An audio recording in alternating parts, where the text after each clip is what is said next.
নতুন অর্থ বছরের জন্য 11,95,486 কোটি টাকার বিকল্প বাজেট ঘোষণা অর্থনীতি সমিতির।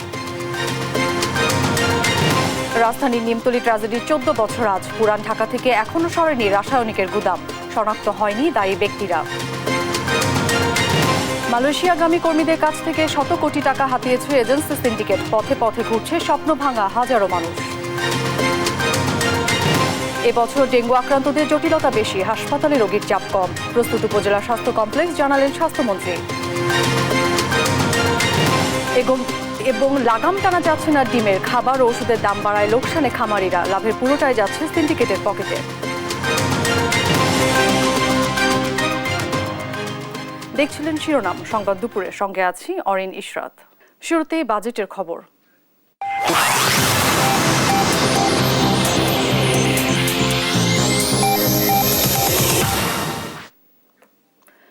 2024-25 অর্থ বছরের জন্য 11,95,486 কোটি টাকার বিকল্প বাজেট প্রস্তাব করেছে বাংলাদেশ অর্থনীতি সমিতি।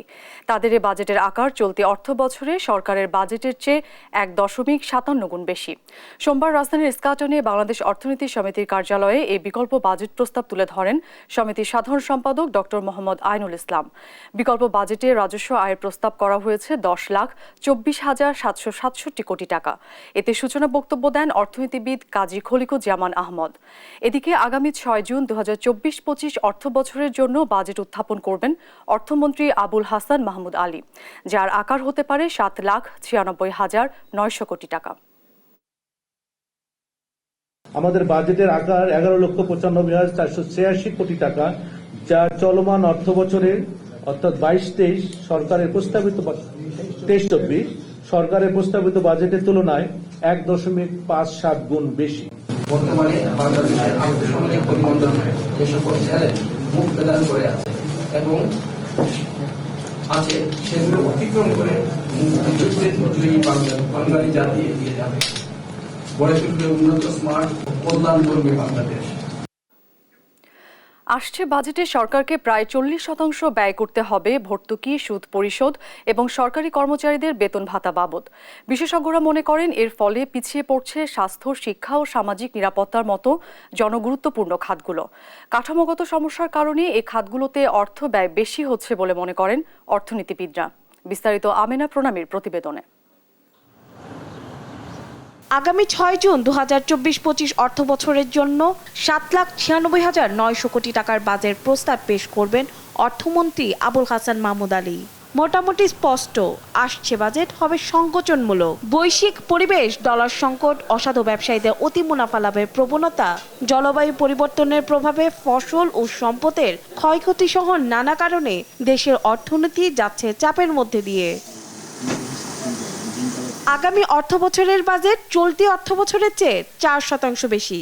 এই বাজেটের প্রায় 40% ব্যয় হবে ভর্তুকি, সুদ পরিশোধ এবং সরকারি কর্মকর্তা কর্মচারীদের বেতন ভাতা বাবদ। অর্থ মন্ত্রণালয় বলছে এ 3 খাতে 3,14,700 কোটি টাকা বরাদ্দ দিতে হবে, যার মধ্যে ভর্তুকি ও প্রণোদনা বাবদ 1,11,000 কোটি টাকা, সুদ বাবদ 1,16,000 কোটি টাকা আর বেতন বাবদ 87,700 কোটি টাকা ব্যয় হবে। গেল 5 বছরের রাজস্ব আয়ের তুলনায় মজুরি, পেনশন, ভর্তুকি ও সুদ বাবদ ব্যয় শুধু বেড়েছে। দেশে অর্থনীতির এমন প্রেক্ষাপটে অভ্যন্তরীণ ঋণ, ভর্তুকি ও অন্যান্য অপ্রয়োজনীয় ব্যয় কমিয়ে আনা এবং রাজস্ব বাড়ানোর পরামর্শ দিয়েছেন বাংলাদেশ ব্যাংকের সাবেক গভর্নর ডক্টর সালেউদ্দিন আহমেদ। প্রশাসনের ব্যয় বাড়ে, প্রশাসনিক কর্মকর্তাদের অ্যালাউন্স বাড়ে, নানা রকম সুযোগ সুবিধা দেওয়া হয়। কতগুলো আশ্চর্যজনক জিনিস আছে। প্রশাসনের যারা লোক, তাদের যে আপনার পেনশন বেনিফিট, সেটা সামাজিক নিরাপত্তা হিসাবে ব্যবহার করে। এটা কি সামাজিক নিরাপত্তা? সামাজিক নিরাপত্তা কাদের জন্য? যারা দুস্থ, বিধবা, প্রতিবন্ধী, তাদের জন্য সামাজিক। আর কাঠামোগত সমস্যার কারণে এসব খাতে অর্থ ব্যয় বেশি হচ্ছে বলে মনে করেন অর্থনীতিবিদ ও সাবেক গভর্নর ডক্টর আতিউর রহমান। একটা কাঠামোগত সমস্যা। আমরা যে কাঠামোর মধ্যে আছি, যেমন বেতন তো বন্ধ করতে পারবো না, পেনশনও বন্ধ করতে পারবো না, সুতরাং রেট অফ ইন্টারেস্ট যেটা তোমার বিভিন্ন ঋণ করেছি তার তো কিস্তি দিতে হবে, তার রেট অফ ইন্টারেস্ট তো দিতে হবে। তো সেই জন্য সেটার জন্য যে খরচ, সেটাও তো বন্ধ করা যাবে না। সেই জন্য এটা বোধহয় দেওয়াই লাগবে। সেই জন্য চেষ্টা করতে হবে যে এই খরচগুলো যাতে আর না বাড়ে। ঋণ পরিশোধ, পেনশন এবং ভর্তুকি বাবদ যেন অযথা কোনো ব্যয় না হয় সেদিকে সরকারকে বিশেষ নজর দেওয়ার পরামর্শ বিশেষজ্ঞদের। আমেনা প্রণামী, দেশ টিভি, ঢাকা। ডক্টর ইউনূসের বিরুদ্ধে মামলার বিষয়ে ব্রিফ করছে গ্রামীণ ব্যাংকের পরিচালনা পর্ষদের আইনজীবী। সরাসরি যাচ্ছি সেখানে। প্রদান করলেন, বাংলাদেশ ব্যাংক প্রদান করলেন, ডক্টর মোহাম্মদ ইউনূসের কোনো ব্যক্তিগত সম্পত্তি এখানে আসেনি। এবং এই প্রজেক্টে বেতনভুক্ত একজন পিডি প্রজেক্ট ডাইরেক্টর হিসেবে ডক্টর মোহাম্মদ ইউনূসকে নিয়োগ দেওয়া হলো। পরবর্তী পর্যায়ে 1983 সালে যখন এটিকে ব্যাংকে রূপান্তরিত করা হলো, আপনারা জানেন এটি ব্যাংকে রূপান্তরিত করা হলো। যখন একটা প্রজেক্ট থেকে সেই প্রজেক্টটা অন্য পর্যায়ে যায়, কি করা হয়? ওনার আইনজীবী দেখেন কি ব্যাখ্যা দিলেন, যে গ্রামীণ ব্যাংক অধ্যাদেশের 37 নম্বর অধ্যাদেশটা আপনাকে পড়তে বললেন। আপনাদের কাছে এই অধ্যাদেশ সবখানে আপনারা পাবেন। 37 নম্বর অধ্যাদেশটা উনি যে অধ্যাদেশের যে 37 নম্বর ধারাটি উনি পড়লেন, সে ধারাটির একজন বিজ্ঞ আইনজীবীর কাছ থেকে আমি কেন কোন উদ্দেশ্যে তার মতো একজন বিজ্ঞ আইনজীবী এ ধরনের ব্যাখ্যা দিলেন আমার বোধগম্য নয়। ডক্টর ইউনূস যেহেতু তার আইনজীবীর মাধ্যমে বলেছেন, আমি বলবো এটি ডক্টর ইউনূসের ব্যাখ্যা। তিনি যে ব্যাখ্যা দিলেন সে ব্যাখ্যাটা শুধু হাস্যকরে নয়। একটা প্রজেক্টে যেখানে 100 কোটি টাকার সম্পদ, দেশের জনগণের সম্পদ ইনভেস্ট করা হয়েছে, কৃষি ব্যাংক ওনাকে জায়গা দিয়েছেন বসার জন্য, ওই প্রজেক্টের জন্য কৃষি ব্যাংক ওখানে চেয়ার টেবিল দিয়েছেন, সেই টাকাগুলো, সেই জিনিসগুলো প্রজেক্ট থেকে কি হলো, গ্রামীণ ব্যাংক যখন ব্যাংক হলো তখন সেই ব্যাংকে স্থানান্তরিত হলো। 37 নম্বর অধ্যাদেশ, এই গ্রামীণ ব্যাংক অধ্যাদেশ 1983 37 নম্বর সেকশনটি যদি আপনারা পড়েন, সেখানে বলা হচ্ছে ওই প্রজেক্টের কথা বলা হচ্ছে। এটা সবার সামনে আছে, এটা পড়ার জন্য আপনাকে আইনজ্ঞ হতে হবে না, এটা ব্যাখ্যা করার জন্য আপনাকে আইনজ্ঞ হওয়ার প্রয়োজন নেই, যে কেউ এটি পড়ে নিতে পারে। এটি কি পাবলিক দলিল। এবং উনি কি করলেন, অর্ধেক পড়লেন। এখানে যে সুস্পষ্টভাবে বলা হয়েছে যে ওই প্রজেক্টের সমস্ত সহায় সম্পত্তি গ্রামীণ ব্যাংকের আন্ডারে চলে আসলো, উনি এটি ভুল ব্যাখ্যা করলেন। এরপরে তিনি আরেকটি ব্যাখ্যা করলেন, গ্রামীণ ব্যাংক অধ্যাদেশের 19 নম্বর অনুচ্ছেদে 19 নম্বর ধারায় যে বলা আছে যে গ্রামীণ ব্যাংক কি ধরনের প্রজেক্ট দিতে পারে, সেটারও তিনি কি ধরনের ভুল ব্যাখ্যা করলেন। অর্থাৎ ডক্টর মোহাম্মদ ইউনূস তার নিজের পারিবারিক প্রতিষ্ঠানকে কি করেছেন, একটা ম্যানেজিং চুক্তির মাধ্যমে এটা দায়িত্ব নিজে নিয়েছেন। সেই ম্যানেজিং চুক্তির ব্যাপারে কোন ধারায় উনি নেওয়ার কথা বললেন, কিভাবে অপব্যাখ্যা করলেন, আমি একটু পড়ি, coat unquote. Undertaking the management, control and supervision of any rural organization, enterprise or scheme for the benefit and advancement of landless person. এখন প্যাকেজেস কর্পোরেশন লিমিটেড একটা ছাপাখানা, এটা কোন অর্থে রুরাল অর্গানাইজেশন হয়? সাংবাদিক বন্ধুদের কাছে আমার সেটি প্রশ্ন। আসলে কি হয়েছিল আপনাদেরকে সেই তথ্যটি বলি। প্যাকেজেস কর্পোরেশন একটি রুগ্ন প্রতিষ্ঠান ছিল, যে প্রতিষ্ঠানটি ঋণের ভারে জর্জরিত ছিল। সেই প্রতিষ্ঠানটিকে, যে প্রতিষ্ঠানটির মালিককে ডক্টর মোহাম্মদ ইউনূস এবং তার পিতা এবং তার ভাইরা, এই প্রতিষ্ঠানটিকে ব্যাংক্রাপসি অর্থাৎ দেউলিয়া হওয়ার হাত থেকে বাঁচানোর জন্য গ্রামীণ ব্যাংকের অধ্যাদেশ ভঙ্গ করে ডক্টর মোহাম্মদ ইউনূস নিজে এই ব্যাংকটিকে লোন দিলেন এবং এই ম্যানেজিং চুক্তি করেছেন। আপনারা ব্যাংক কোম্পানি আইনও যদি দেখেন, সেখানেও সুস্পষ্ট বলা আছে ম্যানেজিং ডিরেক্টর তার কোনো নিজস্ব প্রতিষ্ঠানের সাথে চুক্তি করতে পারে না, লোন মৌকুব করতে পারে না, সুদ মৌকুব করতে পারে না। ডক্টর ইউনূস এগুলো সব কিছুই করেছেন। এবং একদিকে উনি কালকে একটা বক্তব্যে বলেছেন উনি দুঃখ পেয়েছেন, ওনার পরিবারকে আঘাত করা হয়েছে।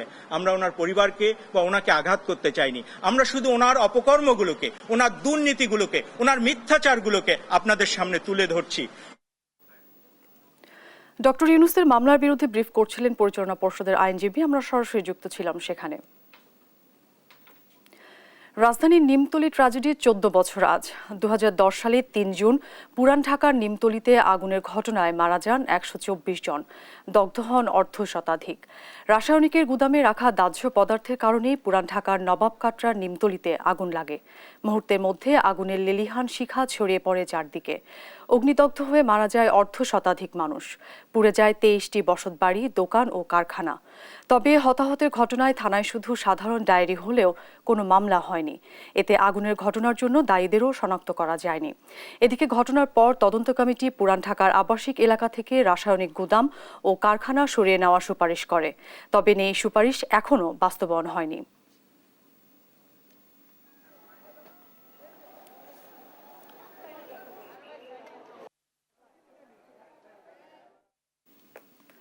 সরকার নির্ধারিত ফির বাইরে গিয়ে এজেন্সি চক্র মালয়েশিয়াগামী কর্মীদের কাছ থেকে হাতিয়ে নিয়েছে হাজার কোটি টাকা।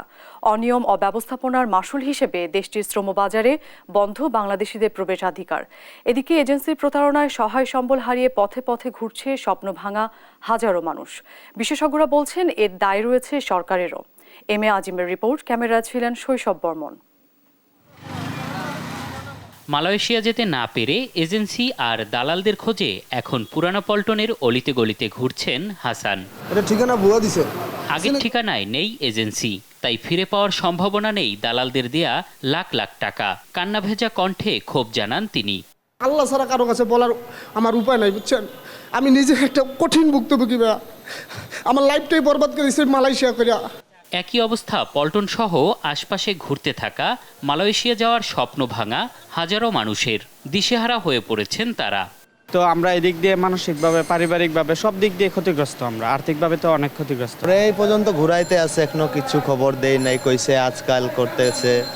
মালয়েশিয়া যেতে কর্মী প্রতি ৭৮,৯৯০ টাকা নেয়ার কথা থাকলেও ৫ থেকে ৬ লাখ টাকা হাতিয়েছে দালাল ও এজেন্সি চক্র। এতে লাভের অঙ্কটা ২৪,০০০ কোটি টাকা ছাড়িয়েছে। অবশ্য দালালদের ওপর দায় চাপিয়ে এজেন্সিগুলো বলছে কর্মী প্রতি মাত্র ৫ থেকে ৬,০০০ টাকা লাভ করেছেন তারা। কিন্তু দালালদের কারণে তাদেরকে দায়ী করছে ভুক্তভোগীরা। আমরা এখানে কিন্তু যখন যাই তাদের কাছে বলি যে তোমাদের কাছ থেকে কত টাকা নিয়েছে বা কি করেছে, ওরা কিন্তু তখন আমাদেরকে বলে না। তখন আমরা বলি যে আপনারা তো সরাসরি আমাদের কাছে আসেন না, যখন প্রবলেমগুলো হয় তখন আপনারা আমাদের কাছে আসছেন, কিন্তু এর আগে আপনারা আমাদের কাছে আসেন না কেন? দস্যুতাকারী ছিল, তারা বিভিন্ন সময় বিভিন্নভাবে টাকা পয়সা নিয়েছে।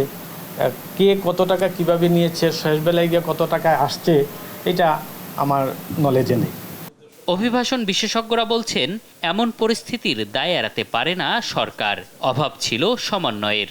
প্রাইভেট সেক্টর মানে রিক্রুটিং এজেন্সিদের, সিভিল এভিয়েশন কর্তৃপক্ষ এবং মন্ত্রণালয়ের, প্রবাসী কল্যাণ মন্ত্রণালয় এবং আমাদের যে বিএমইটি আছে তাদের, এটার একটা সমন্বিত জায়গা। এখন এখানে ব্লেম গেম করে আসলে লাভ হবে না। এখানে সমন্বয়টা বড় ব্যাপার ছিল, সমন্বয়টা ঠিকমতো হয়নি।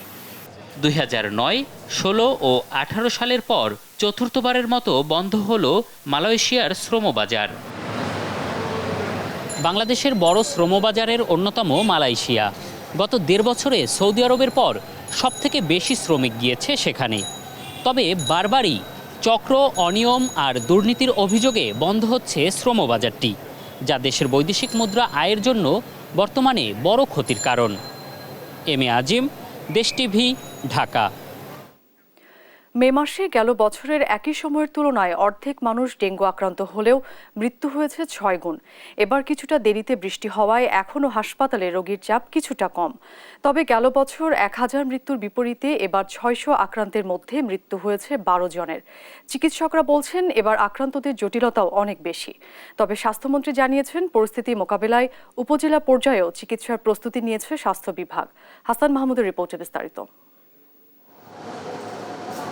মুগদা হাসপাতালের ডেঙ্গু ওয়ার্ডে চিকিৎসাধীন ৪ রোগী, শিশু ওয়ার্ড সহ রোববার ভর্তি রোগী ৮ জন, যা গেল বছর একই সময়ে ছিল ৮০ জন। হাসপাতালের ভর্তি রোগীদের দীর্ঘমেয়াদী জ্বরের সঙ্গে বমি, মাথা ব্যথা সহ দেখা দিচ্ছে নানা জটিলতা। ৬ দিন থেকে জ্বরে মানে কমে না, সেরে সেরে জ্বর উঠে। ৩ দিন হয়েছে আজকে নিয়ে, শুক্র শনি রবি। আর অসুস্থের থেকে আরো ৪ দিন আগ থেকে জ্বর, মাথা ব্যথা এগুলি অনেকদিন ধরে গেল বছর মে মাসে হাসপাতালে ভর্তি হয়েছিল ১,০০০ রোগী, মৃত্যু হয়েছিল ২ জনের। এবছর ভর্তি রোগীর সংখ্যা ৬৪৪ হলেও মৃত্যু হয়েছে ১২ জনের। চিকিৎসকরা বলছেন একাধিকবার আক্রান্তের কারণে রোগীর জটিলতা বেশি হচ্ছে।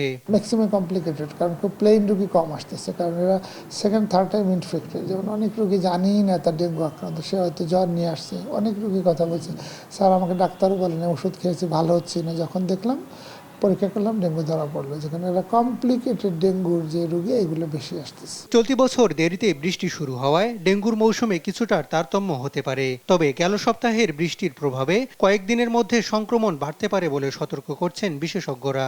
বৃষ্টি পড়ার সাথে সাথে দুটো ব্যাপার ঘটে, নানা জায়গায় বৃষ্টির পানি জমে থাকে, এতে পানিবাহিত রোগের প্রকোপ বেড়ে যায়। অন্যদিকে জমে থাকা পানিতে এডিস মশার প্রজনন ক্ষেত্র হিসেবে কাজ করে, ফলে এই এডিস মশা ডেঙ্গু এবং চিকুনগুনিয়ার মতো রোগের বিস্তারে সহযোগ। এদিকে স্বাস্থ্যমন্ত্রী বলছেন, এবার উপজেলা পর্যায়ে চিকিৎসার সব ধরনের প্রস্তুতি নিয়েছে স্বাস্থ্য বিভাগ।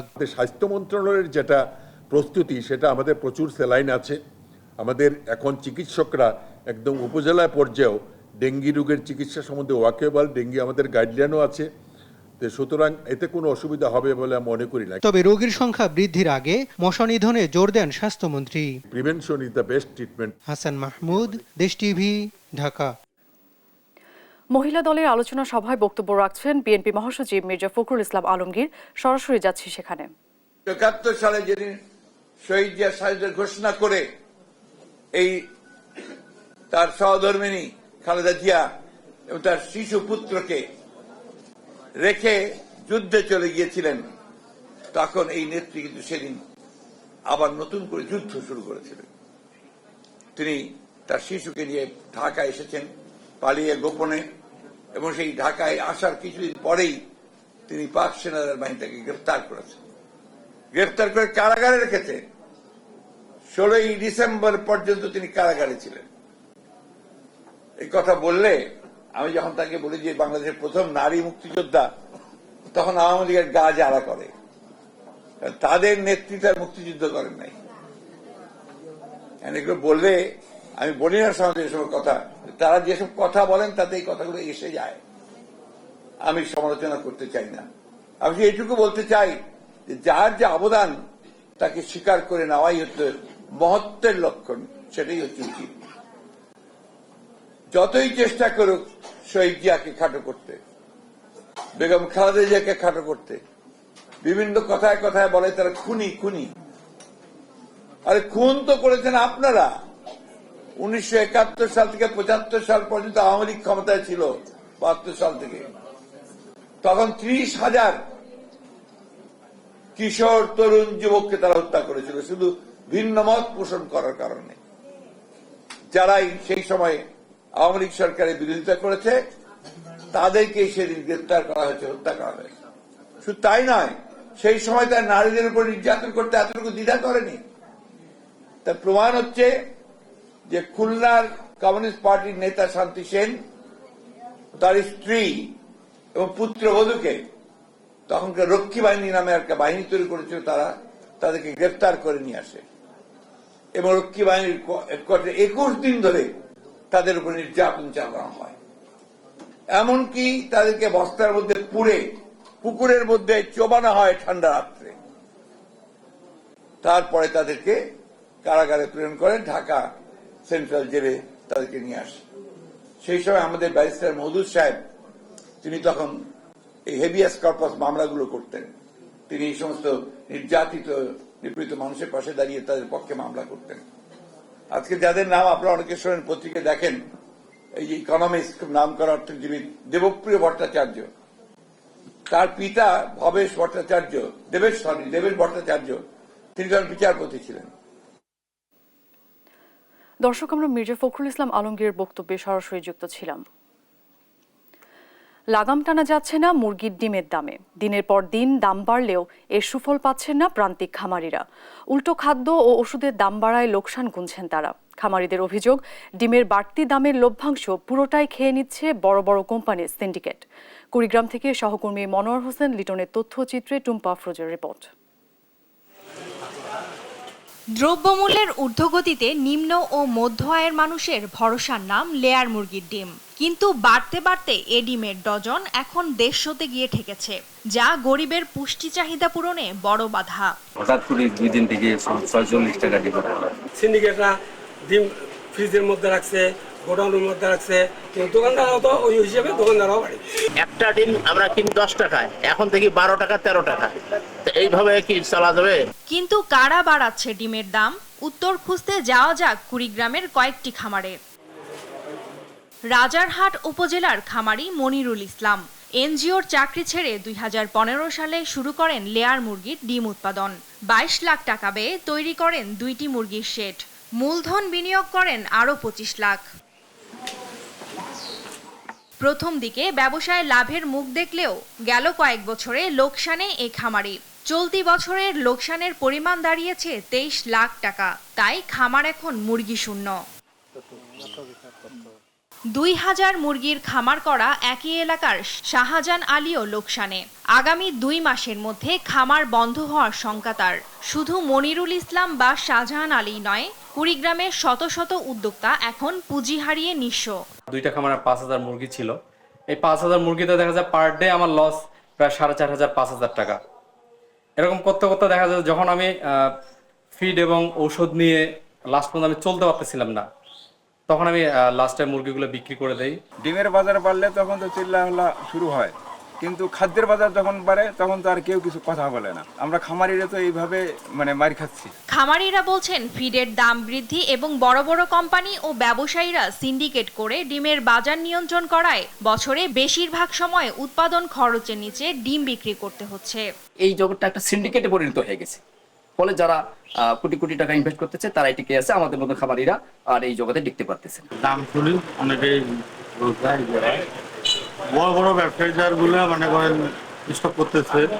ডিমের বাজারের এসব সিন্ডিকেট ভেঙে মুরগির খাদ্য ও অন্য জিনিসের দাম সহনীয় রাখতে সরকারের প্রতি দাবি খামারিদের।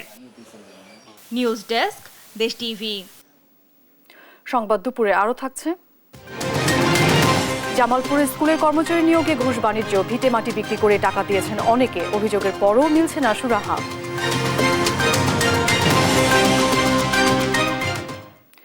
ঘূর্ণিঝড় রিমালের ক্ষতচিহ্ন এখনও উপকূলে। ভোলায় আঘাতের 6 দিন পরও খোলা আকাশের নিচে দিন কাটাচ্ছেন ক্ষতিগ্রস্তরা। খাদ্য ও বিশুদ্ধ পানির সংকটে মানবেতর দিন কাটছে তাদের। যদিও জেলা প্রশাসক বলছেন বরাদ্দ পেলে তাদের পুনর্বাসনে করা হবে সরকারি সহায়তা। সহকর্মী ছোটন সাহার রিপোর্ট, জানাচ্ছেন ফারজানা ইসলাম। ভোলার বোরহানউদ্দিন উপজেলার ছোট মানিকা গ্রামের বৃদ্ধ নূরজাহান বেগম। দিনমজুর স্বামীর অসুস্থতায় 7 সদস্যের পরিবারে চলে চরম অভাব অনটন। সহায় সম্বল বলতে একটি মাত্র ঘর থাকলেও তা ঘূর্ণিঝড় রিমালে ভেঙে গেছে। টানা 6 দিন ধরে এখন খোলা আকাশের নিচে মানবেতর দিন পুরো পরিবারের। নতুন করে ঘর তোলার সামর্থ্য নেই পরিবারটির। ক্ষয়ক্ষতি চোখ দুয়ার ভাঙ্গিয়া চুরিয়ে গেছে, ঘর দুয়ার কই থাকবো, কই যাবো, কই কি আমি হাই হতে সে কেমন কেমন। শুধু নূরজাহানি নয়, মানবেতর অবস্থায় দিন কাটছে তার মতো অনেকেরই। মাথা গোজার ঠাঁই হারিয়ে আকাশের নিচে কষ্টে দিন কাটছে তাদের। তারা বলছেন তাদের কাছে এখনো পৌঁছায়নি কোনো সহায়তা, তাই শত কষ্ট আর দুর্ভোগে ভাঙা ঘরেই আশ্রয় নিয়েছেন কেউ কেউ। আমাকে যদি কিছু সহযোগিতা করে আমরা ওইটা খারাইতে পারবো, সহযোগিতা যদি না করে আমাকে ওটার মতন কোনো শক্তি নেই। আমরা 5 দিন ধরে খালি আকাশের নিচে আমরা উদাম থাকতে আছি। ঘর দুয়ার সব পরিয়ে গেছে, মাটি চুড়ি সব ধুয়ে লেগে গেছে। আমার স্বামী নেই, আমি বিধবা। মনে করেন আমরা মানুষের বাড়িতে থাকি, ঘর দুয়ার কিছুই নাই, যে সব কিছু লেগে গেছে ভেঙে ছিঁড়ে। ঘূর্ণিঝড় রিমালে জেলার 7 উপজেলার কম বেশি ক্ষতিগ্রস্ত হয়েছে বেশিরভাগ মানুষ। তাদের এই দুরবস্থা থেকে ঘুরে দাঁড়াতে বরাদ্দ পাওয়া সাপেক্ষে সরকারি সহায়তার আশ্বাস দেন জেলা প্রশাসক। বিশেষ করে মাননীয় প্রধানমন্ত্রী দুর্গত মানুষদেরকে পুনর্গঠিত করার জন্য, তাদের পাশে থাকার জন্য জেলা প্রশাসকদেরকে নির্দেশ প্রদান করেছেন এবং সেই অনুযায়ী মূলত জেলা প্রশাসন সামগ্রিকভাবে সমন্বিতভাবে এই দুর্গত মানুষের পাশে রয়েছে। জেলায় বিধ্বস্ত হয়েছে প্রায় 2000 ঘরবাড়ি, ক্ষতিগ্রস্ত হয়েছে অসংখ্য মাছের ঘের ও ফসলি জমি, যা টাকার অঙ্কে 394 কোটি টাকা। নিউজ ডেস্ক, দেশ টিভি। পবিত্র ঈদুল আজহা উপলক্ষে রাজধানীর আফতাবনগরে পশুর হাট বসানোর সিদ্ধান্ত স্থগিতের আদেশ বহাল রেখেছেন আপিল বিভাগ। ফলে এবার আফতাবনগরে বসানো যাবে না গরুর হাট। সোমবার শুনানি শেষে হাইকোর্টের আদেশ বহাল রাখেন আপিল বিভাগ। রাজধানীর আফতাবনগর আবাসিক এলাকা হওয়ায় আদালত এ আদেশ দেন। গেল 4 এপ্রিল ঢাকা দক্ষিণ সিটি কর্পোরেশনের প্রধান সম্পত্তি কর্মকর্তা ঈদুল আজহা 2024 উপলক্ষে পশুর হাট বসানোর জন্য ইজারার বিজ্ঞপ্তি দেন। বিজ্ঞপ্তি চ্যালেঞ্জ করে রিট করা হয়। ভালোবেসে চাচাতো বোনকে বিয়ে করায় কাল হলো ঢাকার প্রেসিডেন্সি ইউনিভার্সিটির শিক্ষার্থী ওমর ফারুক সৌরভের।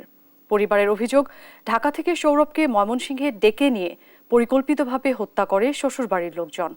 লোমহর্ষক এই হত্যাকাণ্ডে জড়িতদের দ্রুত গ্রেফতারের কথা জানিয়েছে পুলিশ। সহকর্মী ইলিয়াস আহমেদের তথ্যচিত্র ডেস্ক রিপোর্ট, জানাচ্ছেন দিবাশ্রী বড়ুয়া। প্রায় 5 বছরের প্রেমের সম্পর্কের স্থায়ী রূপ দিতে গেল 12 মে ঢাকায় চাচাতো বোন ইশরাত জাহান ইভাকে বিয়ে করেন ওমর ফারুক সৌরভ। তবে সাদামাটা এ বিয়ে ছেলের পরিবার মেনে নিলেও মেয়ের বাবা মা মানতে পারেনি।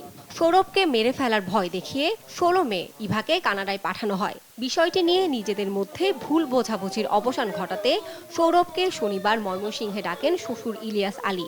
এরপর তাকে হত্যা করে দেহ 4 খণ্ড করে লাগেজে ভরে মনতলা সুতিয়া নদীতে মরদেহ ফেলে দেওয়া হয়। প্রিয় সৌরভকে হারিয়ে বাকরুদ্ধ বাবা মা ও বোন। আমার মায়ের ভোট দিতে আমার মা আমার ছেলে বিশ্বাস করি আর বাসায় গেছে, পরে এই ঘটনা ঘটে। আমার গালাগালি করছে, আমি বলছি আমার গালাগালি করে আমার দোষটা কি? আমার ছেলের খালি দোষ, তোর ছেলের দোষ নাই। বিয়ে করছে আমার ছেলের, আমি চাই আমার ছেলের বদল ওর হাসি চাই, আমি হাসি চাই। 29 তারিখ পর্যন্ত সে তার ইউনিয়ন পরিষদের নির্বাচন ছিল। এই কয়দিনে আমার ভাই বাঁচতে পারবে, তারপরে তার ব্যস্ততা শেষ, সে আমার বাইরে মাইরা ফেলবে। কোনোভাবেই এমন হত্যাকাণ্ড মেনে নিতে পারছেন না নিহত সৌরভের সহপাঠী ও স্বজনেরা। তাদের দাবি অপরাধীদের সর্বোচ্চ শাস্তি। ছেলে মেয়ের যে পছন্দ তার বাবা মান্য নিতে পারছে না। আমরা ছেলের মৃত্যুর বদলি ফাঁসি। মোবাইলের রেকর্ডও আছে, অনেক গালিগালাজ করছে, এরকম কি অনেক ভয়ভীতিও দেখাইছে। একটা গর্তের মধ্যে সবারই ফেলায় মারবো। সকালবেলা আমরা একটা নিউজ পেয়েছি, সেই নিউজে তারপরে সেখানে দেখলাম যে ওর যে এরকম একটা মর্মান্তিক মৃত্যু হবে এটা জীবন আমি কল্পনা করতে পারি। রোববার রাতে অজ্ঞাতদের আসামি করে কোতোয়ালি মডেল থানায় সৌরভের বাবা হত্যা মামলা করেছেন। বিষয়টি তদন্ত করে প্রয়োজনীয় ব্যবস্থা নেওয়ার কথা জানিয়েছে পুলিশ। মামলার যে প্রক্রিয়াটা, সেই মামলার প্রক্রিয়াটা কাজকর্ম আমাদের চলছে, ইনভেস্টিগেশন চলছে আমাদের। রোববার দুপুরে ওমর ফারুক সৌরভের 4 খণ্ড মরদেহ উদ্ধার করে ময়মনসিংহ মেডিকেল কলেজ হাসপাতাল মর্গে রাখা হয়েছে। ঘটনার পর থেকে গা ঢাকা দিয়েছেন ইলিয়াস আলীর পুরো পরিবার। নিউজ ডেস্ক, দেশ টিভি। সংবাদ দুপুরে আরও থাকছে। বিশ্বকাপে সুপার ওভারে ওমানকে হারিয়ে রোমাঞ্চকর জয় পেয়েছে নামিবিয়া। রাতে শ্রীলঙ্কার মুখোমুখি হবে সাউথ আফ্রিকা।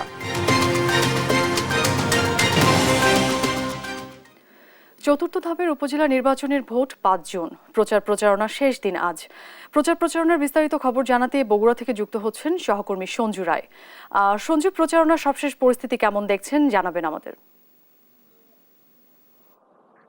অরিন, বগুড়াতে কিন্তু চতুর্থ ধাপে 3টি উপজেলা শেরপুর, ধনুট এবং নন্দীগ্রামে অনুষ্ঠিত হতে যাচ্ছে উপজেলা নির্বাচন, এবং এই উপজেলা নির্বাচনকে কিন্তু ঘিরে এখন আজকে শেষ দিন প্রচারণায় ব্যস্ত সময় পার করছে কিন্তু প্রার্থীরা। এই ধাপে 246টি কেন্দ্রে ভোটাধিকার প্রয়োগ করার সুযোগ পাবেন প্রায় 7,05,000 ভোটার, যেখানে প্রতিদ্বন্দ্বিতা করছেন মোট 36 জন প্রার্থী। এবং নির্বাচনের এই শেষ সময়ে প্রার্থীদের আচরণবিধি মানা থেকে শুরু করে নির্বাচনের সার্বিক প্রস্তুতি নিতে কিন্তু ব্যস্ত সময় পার করছে নির্বাচন কমিশন সংশ্লিষ্ট সকলে এবং এই নির্বাচনের রিটার্নিং কর্মকর্তা। আজকে আমার সাথে উপস্থিত আছেন এই চতুর্থ ধাপের এই নির্বাচনের রিটার্নিং কর্মকর্তা এবং বগুড়ার অতিরিক্ত জেলা ম্যাজিস্ট্রেট PM ইমরুল কায়েস। আমরা একটু সরাসরি তার সাথে কথা বলবো যে নির্বাচনকে ঘিরে তাদের সর্বশেষ প্রস্তুতি কি আছে। ধন্যবাদ আপনাকে। চতুর্থ পর্যায়ে যে উপজেলা পরিষদের সাধারণ নির্বাচন, এটি বগুড়ার 3টি উপজেলা অনুষ্ঠিত হতে যাচ্ছে, নন্দীগ্রাম, শেরপুর এবং ধনুট। ইতিমধ্যে আমরা 28 জন এক্সিকিউটিভ ম্যাজিস্ট্রেট নিয়োগ করেছি আইন শৃঙ্খলা রক্ষা করার জন্য, এবং এরপরেও প্রতিটি উপজেলায় 3 জন জুডিশিয়াল ম্যাজিস্ট্রেট নিয়োগ করা হয়েছে। তারপরেও আইন শৃঙ্খলা বাহিনী, বিশেষ করে পুলিশ বাহিনী, র্যাব, বিজিবি এবং আনসার ব্যাটালিয়ন আনসার নিযুক্ত থাকবে নির্বাচনকালীন সময়।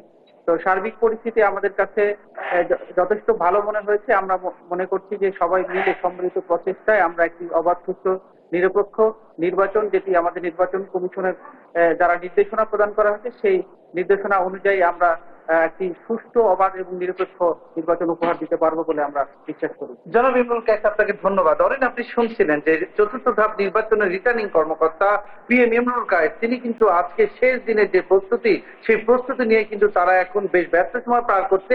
প্রার্থীদের ন্যায় প্রার্থীরা কিন্তু এই শেষ সময়ে ভোটারদের দ্বারে দ্বারে ছুটছেন ভোট প্রার্থনা করতে এবং প্রত্যেকেই দিচ্ছেন কিন্তু নানা উন্নয়নের প্রতিশ্রুতি। এখন অপেক্ষা 5 তারিখে, সেদিনই কিন্তু বোঝা যাবে যে আসলেই নির্বাচনে 3টি উপজেলায় চেয়ারম্যান পদে কাদের গলায় বিজয়ের মালা ওঠে। এবং এর সাথে অরিন, আমি আরেকটি বার্তা দিয়ে রাখতে চাই, সেটি হচ্ছে যে আগামী 9 জন কিন্তু অনুষ্ঠিত হবে বগুড়া সদরের যে ভাইস চেয়ারম্যান পুরুষ পদের যে নির্বাচন স্থগিত করা। সঞ্জু, আপনাকে ধন্যবাদ। দর্শক, বগুড়ার উপজেলা পরিষদ নির্বাচনের প্রচারণার সবশেষ খবর জানাচ্ছিলেন আমাদের সহকর্মী।